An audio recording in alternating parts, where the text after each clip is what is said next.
Then the first card you have is your current position coming into the month. Oh, well, that makes sense now. The shark in the water. I love that song. Baby, there's a shark in the water. Okay, never claimed to be a singer. That was just, you gotta let me gussy up and practice. The Six of Cups, though, all joking aside, is the ultimate reconciliation card, okay? This talks about reminiscing, looking back, feeling nostalgic energy, the woulda, shoulda, couldas, the missing each other. This is a connection that has not yet passed or a chapter that has not yet closed. But the biggest thing with the Six of Cups is, does this make a return? Do we have a second go of this? You may be feeling this way because you're over the angry and the spitfire and the pissed off and the crying and whatever, or they're over it, or you're both over it, whatever the case may be. Having this come in as your first card definitely speaks strongly in the fact that you're missing somebody, they're missing you. Maybe it has something to do with the holidays. Maybe it has to do with everything that's going on planet Earth right now that is just seems to be crisis mode for a lot of people, or 99% of people. Not crisis mode terrible, but you get my point. Which brings up for a lot of people, it unearths energies and connections and feelings that we still have that maybe we've buried deep inside, or maybe we've outright been honest saying, I miss this person or I love this person, but now it's in your face, Capricorn, in your face. So what do you do with it? Where do you go from here? The next card you have is how you're feeling coming into the month, and you have the Tower card. The Tower card is crash and burn. The Tower card, but again, this is how you're feeling. So the Tower card is you seeing the spitfire dissolution of, everything crashed and burned. But then the thing with the Tower card is it's a moment. It's a Tower moment. Okay. So this is not a forever end all be all. Maybe you're starting to see the light at the end of the tunnel. The thing with the Tower card is there's always a foundation at the bottom. How strong is that foundation? That's the question. Is it a pick me up and go backwards? Not backwards necessarily, so you're not repeating the same things, but is it a pick me up? We can move forward, pick up the pieces and move forward, or is it a foundation that is being completely re-cemented to bring something new into our lives?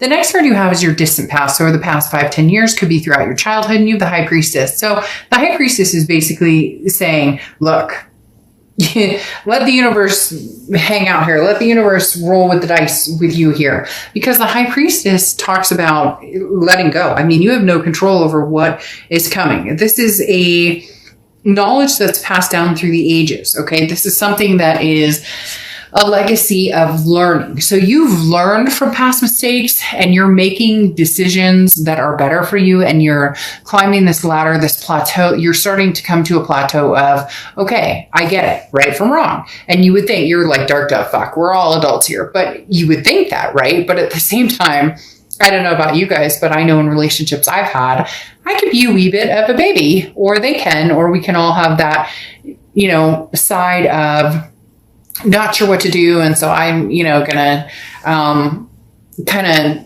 beat my fists on the ground or whatever it may be, for to each his own, crying to my pillow. You get my point.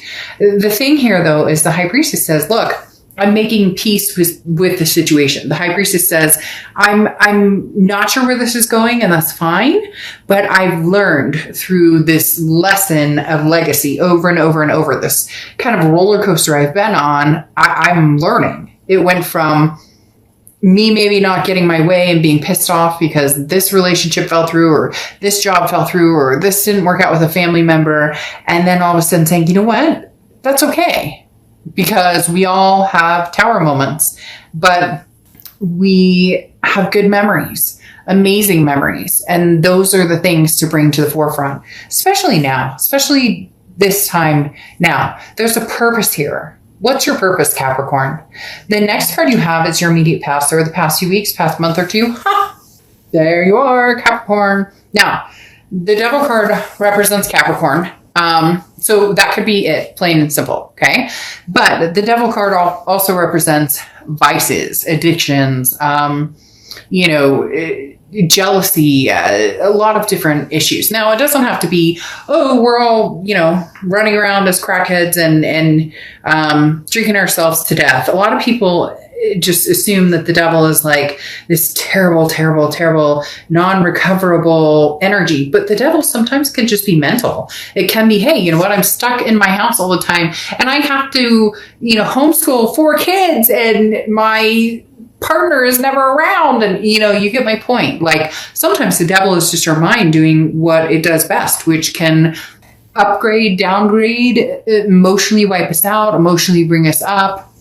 So a lot of people get worried about the devil because it can represent toxicity. But here, Capricorn, they're telling me this is more of a learning, a stepping stone. Okay. This is the thing about the devil is not taking responsibility for actions. So whoever you're dealing with, this past person didn't take responsibility for their actions. Now, could be you. Again, cross watchers can be reversed, but this is somebody who, Capricorn, may be reaching out to you or may have reached out to you 20 times in the past year and nothing's changed. So in essence, the devil energy here is saying, look, I'm not changing, Capricorn, but I want in. I want you back. I want to be back with you. And you're reminiscing on the good old days, good times, enjoying yourself.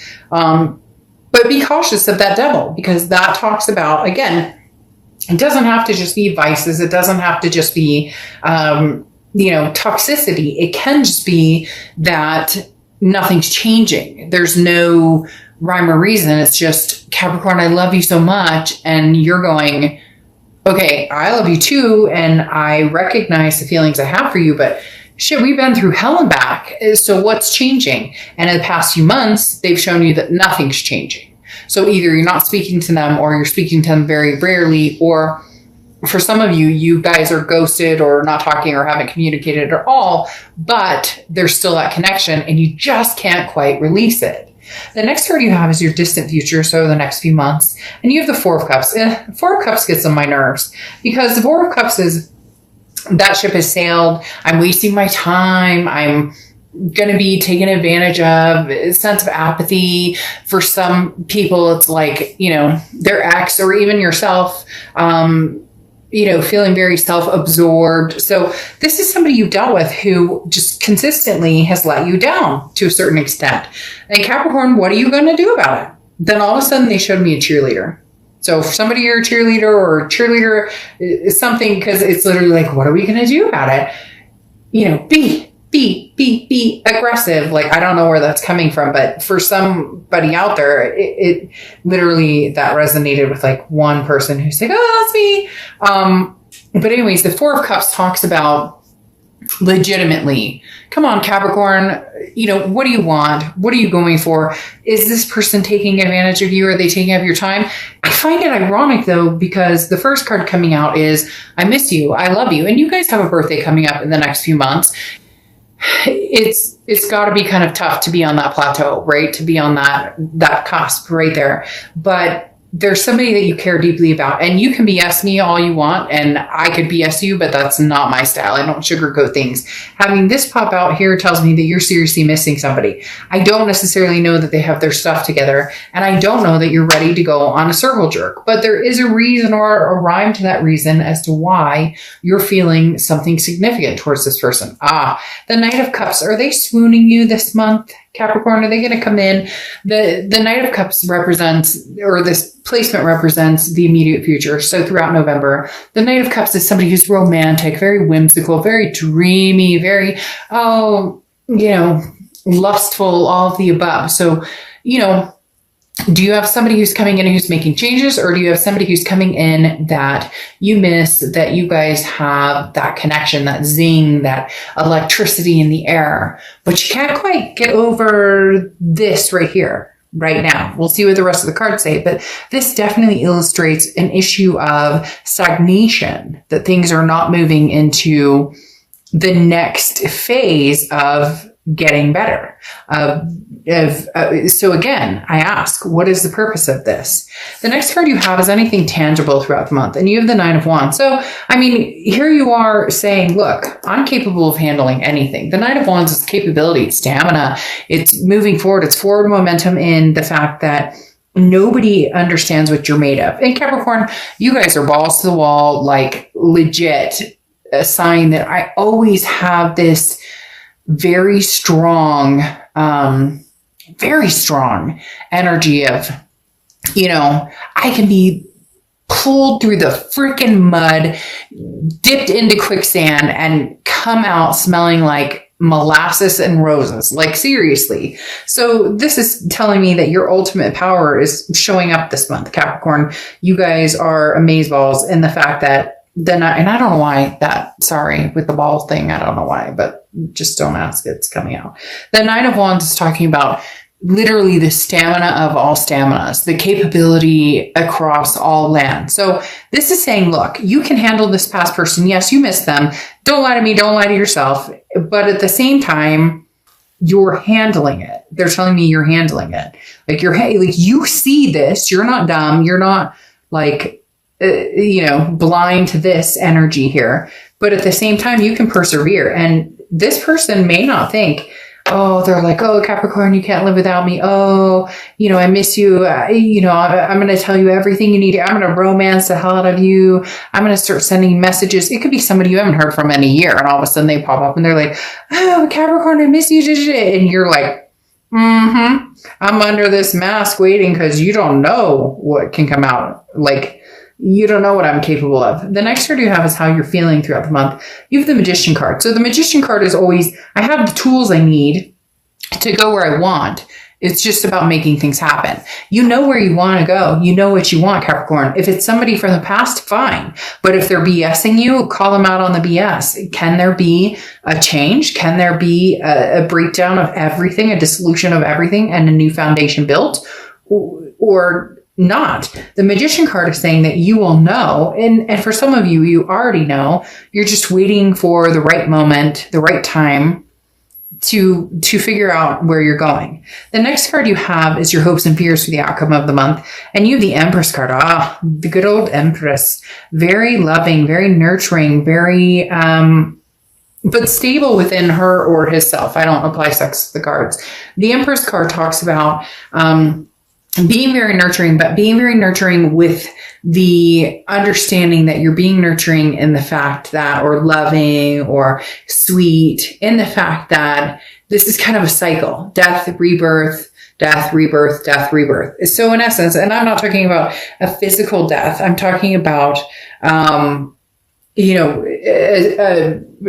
a death to a situation or an ending to a situation and then a rebirth. So ultimately there is some sort of reconciliation happening here, Capricorn, or something coming in reconciliation wise. But with the Empress, you have the ability to know whether this is healthy or not. You have the ability to know whether this is something that is good for you or not. And you won't fight this decision. You may be thinking about this person.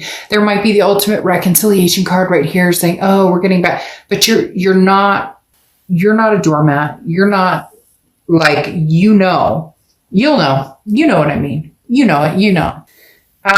It may still turn back around, but there's some anger here. There's some hurt here, and it needs to be discussed. It needs to be figured out because you have the Three of Swords here, which is heartbreak, despair, pain. It's the ultimate heartbreak card. So this person broke your heart, and every time you see them, there's this toxicity that comes into play, and you don't want to waste your time or feel like you're being taken for granted by this person. So ultimately, you know what you need to do, which may be to cut this out even more or not put any energy into it and see how far they come. Because the Hangman, which oftentimes represents Pisces, but the Hangman talks about you don't need to make a decision right now. You can hold on and not make a decision. But at the same time, you've put energy into this relationship. You've put yourself out there. And although you're willing to do it again for the right person, this past situation was devastating. And the Three of Swords talks about you still have some mending to do. And this person still has some mending to do. The Hangman, though, is you saying, I don't have to put myself out there right now. There's somebody here, Capricorn, who is massively in love with you, they are not ready to let this go. You love them too, but man, they have some toxic behavior or some major issues, and I don't know that they can be overcome right now. Okay. Again, time is fluid, so it's situational. But then you have the Knight of Swords here, which is somebody saying, damned if I do, damned if I don't. The Knight of Swords is hostility, confrontation, all these things, this pent up energy. I have things to say. The interesting thing about the conclusion of all of this is the Judgment card. Okay? Because right now somebody's angry. It could be you. It could be them. Maybe you're hashing it out. You love each other, but how could we make this work? We couldn't make this work. There's all these, worry and disarray and what are we going to do and whatnot. But the interesting thing here is the Judgment card. This is saying you have all the information you need. It's like the tools of the magician. You don't know how to use them, but here the Judgment card is saying you do. This is the information is right in front of you. Okay. Forgive yourself and forgive others from the past. Okay. Accept this situation. Take responsibility for your part. If they take responsibility for their part, fine. But this is talking about like behaviors that need to be atoned and then freedom. So if you want to forgive the past and move forward, then all of this negativity, all of this heartbreak, all of this, tower moments, all that need to be forgiven. If you aren't ready for that and you don't want the past, then you need to close that section and get rid of the toxicity. The Judgment card talks about are you able to forgive yourself and the past? Because none of us are perfect. So anybody out there, finger pointing and saying, well, they screwed me over and it's all their fault. Well, yeah, it's always somebody's fault, right? But at the end, we can all also take lessons for the fact that we play a part in either allowing people in our lives that treat us the way that we don't deserve. And then it becomes, it's never our fault when somebody's abusive or cheats or any of that. So I'm not ever saying that those types of behaviors are okay. But when we bitch about, well, he or she cheated and then you let them back in and they do it again, there comes a time when you say, okay, now I take responsibility for my actions because I didn't respect myself or love myself enough to not say goodbye and cut that connection. Easier said than done. I know it. Trust me, I've been there tenfold. So in essence, the Judgment card is saying, if you love this person and you want to make a go of it, you need to forgive and forget. If you are done with this situation, then be completely done, Capricorn, and not just